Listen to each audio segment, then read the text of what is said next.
Hi! இன்னைக்கு எழுந்தது பயங்கர லேட்டு. ஆனா, பயங்கர மின்னல் வேகத்துல செஞ்சு முடிச்சேன்னா பாத்துக்கோங்க. அவ்ளோ ரெசிபி பிளான் பண்ணியிருந்தேன்.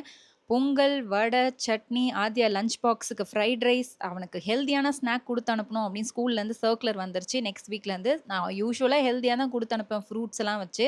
சரி குழந்தைக்கு கொஞ்சம் எக்ஸ்ட்ராவா கொஞ்சம் சுண்டலும், கொஞ்சம் கொழுக்கட்டையும் செஞ்சு குடுக்கலாமேன்னு நேத்தே பிளான் பண்ணிட்டு ஊரெல்லாம் வச்சு போய் படுத்துட்டேன். ஆனா, காலையில எழுந்தது பயங்கர லேட்டு. 5:00 தான் எழுந்தேன். 4:00 எழுந்தா தான் இத்தன ரெசிபியும் பண்ண முடியும். பட் எழுந்தது லேட்டுன்றதுனால பயங்கர மின்னல் வேகத்துல ஓடிக்கிட்டே இருந்தேன்.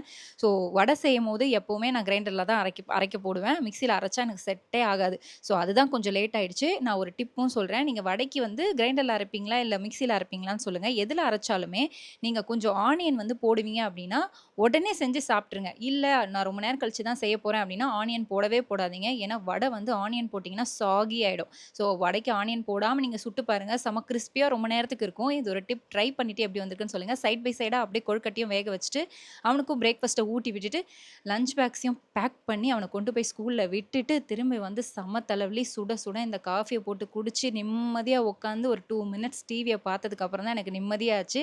என்ன மாரி யார் இன்னைக்கு பரபரப்பா இருந்தீங்க அப்படின்னு சொல்லி கமெண்ட்ல சொல்லுங்க. இன்னொரு வீடியோல பார்க்கலாம்.